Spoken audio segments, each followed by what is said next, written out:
so help me. Hey everybody, welcome to Toku Portal Podcast. I'm Ryan, with me is... Decade. And the little king, I'm back, boys! Welcome Good to have to you. LupinRanger vs. PatoRanger, episode 50. And that's not the last one. Yeah, Yay! this is not the finale podcast, we got that wrong. It's finale part 1. Yep. So, Lupin Red fights Amigo solo. 4 PatoRangers handle those random Podemon that showed up, turn giant. And then PatoRanger X looks at Crane and Biker like he has a plan.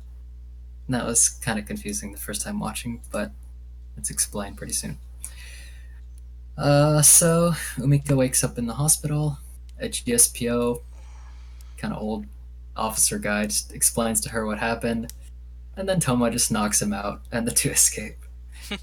Pretty great. Thoughts? Typical Toma.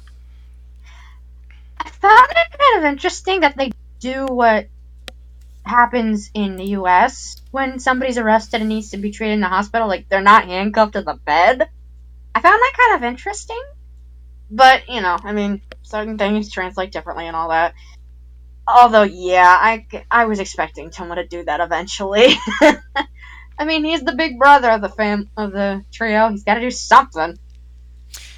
Here's the thing about this scene. We don't know when Tuma woke up. We don't know if he was actually, lying there for a couple minutes, planning this out, waiting for Umika to draw attention, or if he had woken up during that conversation and just fucking went for it. And the fact that either one could be possible says a lot about his character. Yep. Both would be pretty good. So, Toma and Umika start searching through the GSPO office. Of course, they have their thief outfits on. Sakuya and Tsukasa arrive with their blasters pointed at them. Noel meets Keiichiro under a bridge with the plan. So we get kind of an emotional scene here. Tsukasa, Sakuya tells Umika to surrender. They refuse and will fight on even if they're injured to save their loved ones and Kairi, who is also their loved one. The global police give them their VS changers and their vehicles. Sakuya regrets that he can't help Umika more, or that he didn't help sooner. Just like Keiichiro, Tsukasa tells them to come back alive, and then the thieves depart. Thoughts? Oh, man. This moment, I think, has been coming for a while. Just Sakuya trying to keep it together for all of their sakes, and also for the LupinRangers. This was, of course, the start of what comes later, I think of as one of the most emotional moments of this episode, but we'll get there when we get there. But this was a great start to that, and of course the interactions were spot on as usual, especially with everything that's been going on. And for what we get of Noel's plan now, it's very interesting to see where it leads, and good on them for starting a little mystery. And this scene was just incredibly emotional, because Sakuya is just trying to deal with everything that he knows and everything that's Umika's been through, just as a thief, and all the circumstances that led her to become one. And that comment of, it's reckless to go out there with these wounds. Yeah, that's why we have to go, because someone even more reckless than us is fighting alone. They don't even know where Kairi is. They just know what he's like.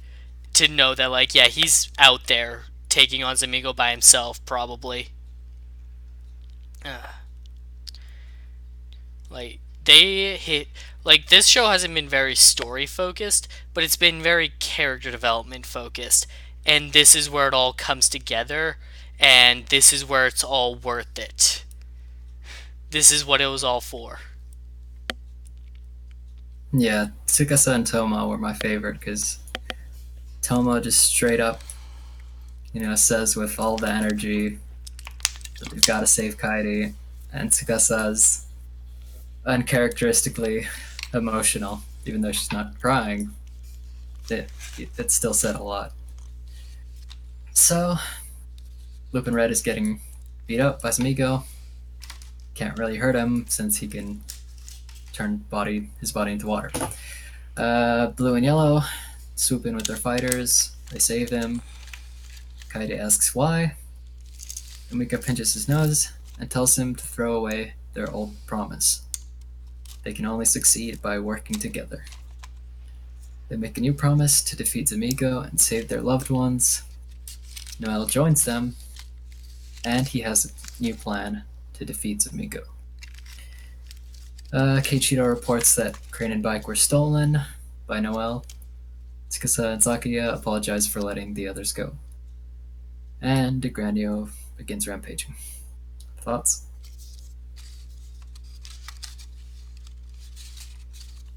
Sorry. Okay, this is what I meant earlier by the start of one of the most emotional moments. We've all known that promise that the Lupin Rangers made.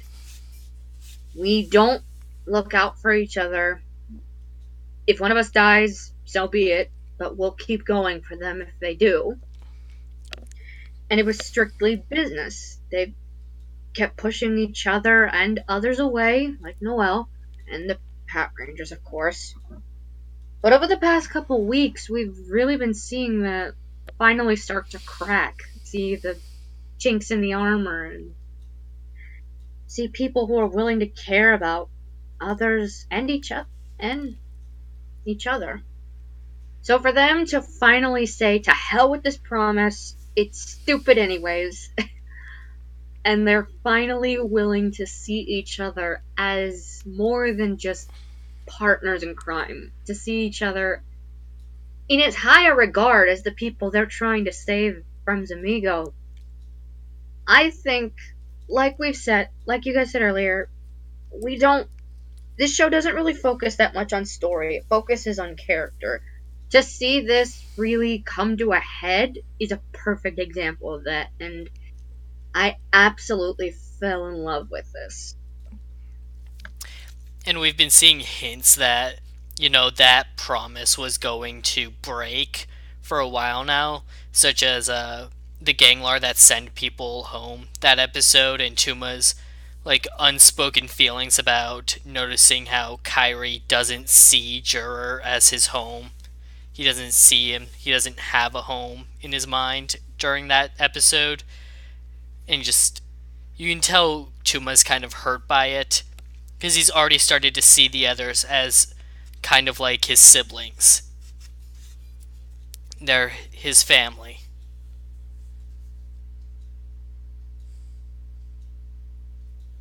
Yep. So, Zamigo calls out the Lupin Rangers. These arrive on a rooftop, of course.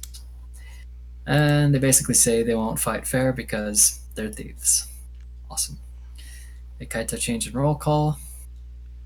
Global Police intercept Granio and Keisatsu change. So, Super Lupin Red grabs one of Zamigo's pistols. He barely misses Zamigo and freezes X. That's not good. But then he grabs Zamigo in close range and unfreezes X by, I guess, tilting the pistol. X steals his collection piece. So, yeah, that was pretty smart. Yeah, I'll keep going until the thing happens. So, Patora and Ichigo just gets knocked into the middle of their fight, and of course they get split up.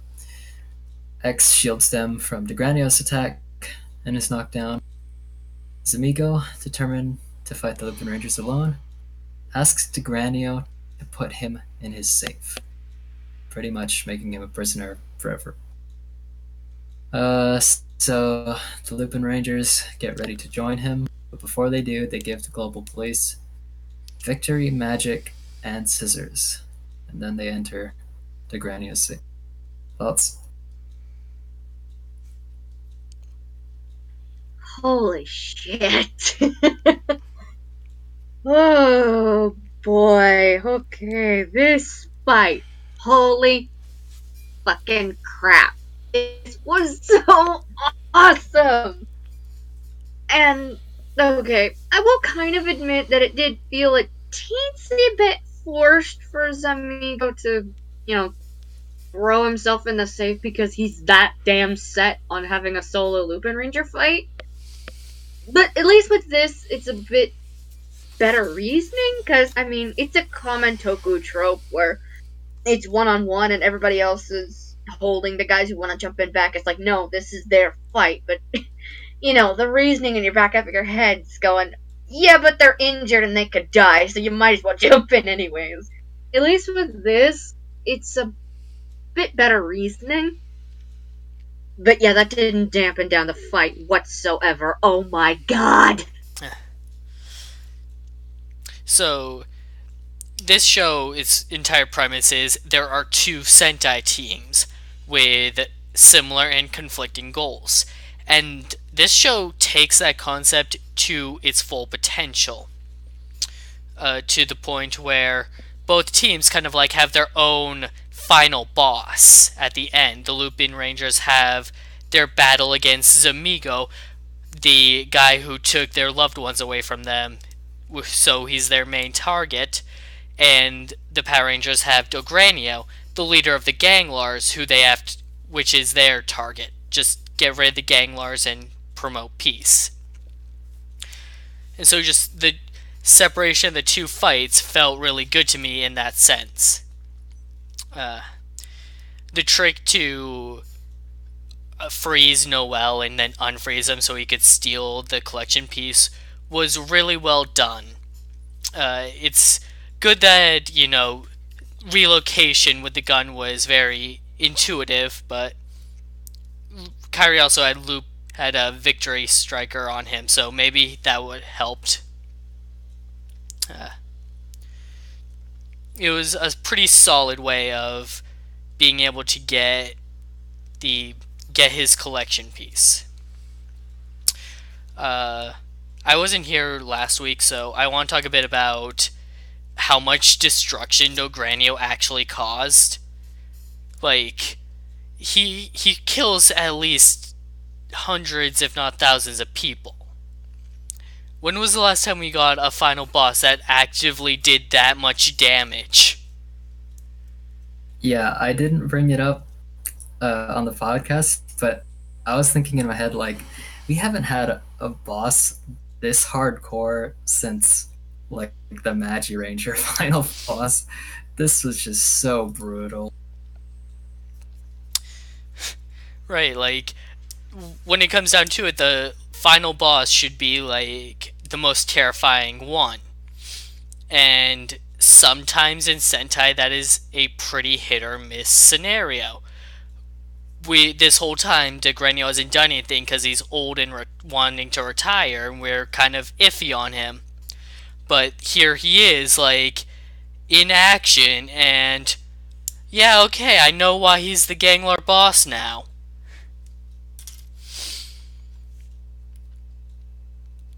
Also, when they do go inside Dogranio's safe, that little dimension they end up in, I'm pretty sure that's the same set that they used for the Dream World a while back. Yeah, looks like a similar field. So let's see. Oh. Yeah, so... Oh. Any more? Also, giving the Pat Rangers some of the Dial Fighters. Like, that's very clearly a, hey, make sure you let us out after. Or you're really gonna need these. Both, really. Probably both, yeah. Both, because they need at least two Dial Fighters to open the safe, and Noel's phone only counts as one. Yeah. but I still have no idea how the heck they're gonna get through those chains. We shall see. So, Miko's ready to fight to the end without interruptions. Of course, there's a classic moment of silence, and then they charge. DeGranio ignores the police to rampage. Of course, they don't allow that. The Kaitou change and attack. After Zamigo's reloading, Blue and Yellow use Biker, Crane, Siren, and Splash on his safes, and punch in some numbers. Of course, Zamigo just shakes them off and freezes them. He tries to reload, but his safes won't open. And then we get a flashback. Noel explains that the trigger machines can lock safes, just as the Dial Fighters can open them. So, Zamigo tries to pick up Blue's blaster, but it's shot out of his hand. His hat is shot off, and he's killed by Magnum's finisher. Like, what a simple way to defeat him. Change the combination on his safe so he can't grab his weapons. And give the trigger machines a purpose so they're not underpowered compared to the Dial Fighters. Yeah, that's another thing. It's like, so the Dial Fighters can open safes, so what do the trigger machines get? Okay, they can lock things. It's not something that ever comes up, but here you go. Here's your excuse. And now, at least it's a counter, another counter to the Dial Fighters, which is perfect. Also, when the Lupin Rangers do their roll call, Vashti is the one who pointed this out to me. Tuma sounds extra pissed during his. Oh yeah. Like, he looked extra pissed even before. Like they all got a bit of an echo effect added to them for this one, but Tuma just straight up redid his as like, I am angry here. As is his right. Even Kairi sounded like he was just ready to punch someone's face in. And that's changed too. Yeah. So, Zamigo begins to shatter and says that he had fun. Adios. The thieves' loved ones and the other victims return to where they were frozen. Blue and Yellow return. Red jumps on them, gives them a big hug. Their wish was fulfilled. They all cry and hug each other. Pretty damn beautiful. If you weren't crying or at least tearing up, you have no soul. Don't tempt me, I'm gonna start crying again. And I've been playing an emotional game for the past week. Shut up. Oh my god, this was so fucking painful. I mean... And the worst part is, you know that even though they're celebrating, they're still fucking screwed. And it's just the fact that they don't care and are still celebrating on top of that because they did it. They could care less what happens to them. They did it. Their wish was fulfilled. Nothing else matters on top of that. Just, oh my god. I'm not emotionally prepared for this shit. But now there's another wish that needs to be fulfilled, and so they're going to need to get outside to make sure it happens. They need to get out of this safe so they can help the PatoRangers defeat Dogranio and bring about peace.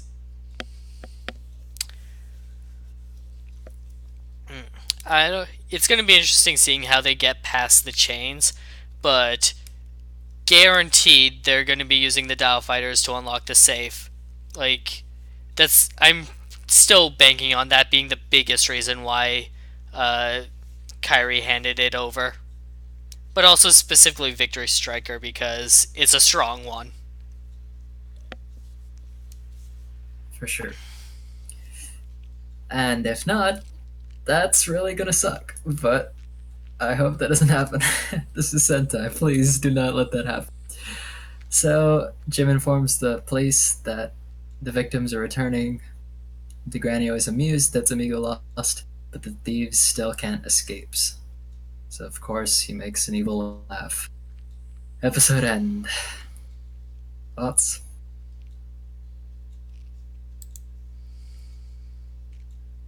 Again, I have been in an emotionally comparable state for the past week.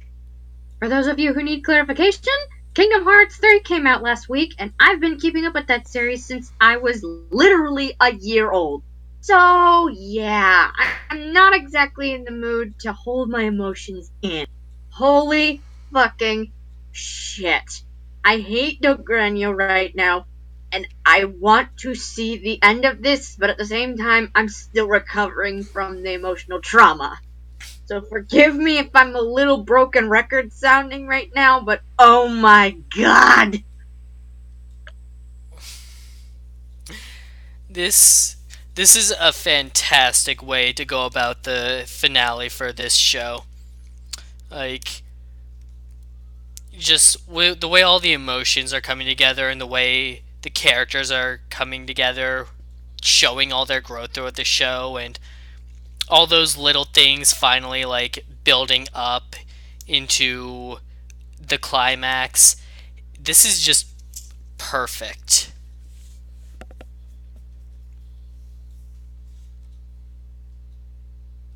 Yeah. I mean, I said in the chat, I think most of us would agree that this is one of the best, if not the best Sentai. I mean, some Yeah, have had great characters, great plot, great villains, but man, this has just had so much emotional impact, great fights, directing. Like, damn. like I'm gonna miss this camera work. Not gonna lie, I don't think we're gonna be getting it for the next season because I think it was just specifically tailored for this one. Ooh, this might just straight up be my favorite Sentai altogether. Not gonna lie, it's up there in the rankings for me, but not necessarily my favorite. I'll stay the neutral party in this. Don't get me wrong though, it's still fucking fantastic. Can we just talk about how this episode is titled An Eternal Adieu? And then next week's, the last episode, is We Will Meet Again. They stole my outro, damn it!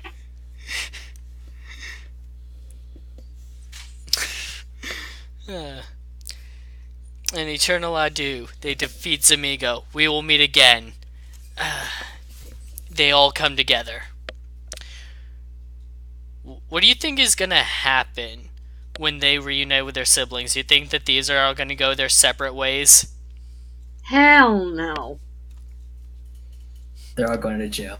See? No, they'll have plenty of time to see each other behind bars. Better than nothing. That'll be interesting. Well, like, what exactly is their crime here besides the few instances of general property damage? Vigilantes. Yeah, stealing stuff from the police now. Oh, several times. Espionage, acts against disturbing the peace. Honestly, I could probably name a few more off the top of my head, but I'm really tired. Yeah, all And right. even if that wasn't the case, their identities are just totally exposed now, so... They have to have somebody be the scapegoat for the global police's fuck-ups. They cleaned out Jurair good. Like, I guess they're not planning on reopening that. I don't think so. Mm-mm. But we'll see. I'm looking forward to it for sure. Any other final thoughts? For the sake of all of your eardrums and my fragile state as of now, no, I'm okay, but oh my god, it's so hard to believe that this is almost over. And I want to see it end so I can cry all over again.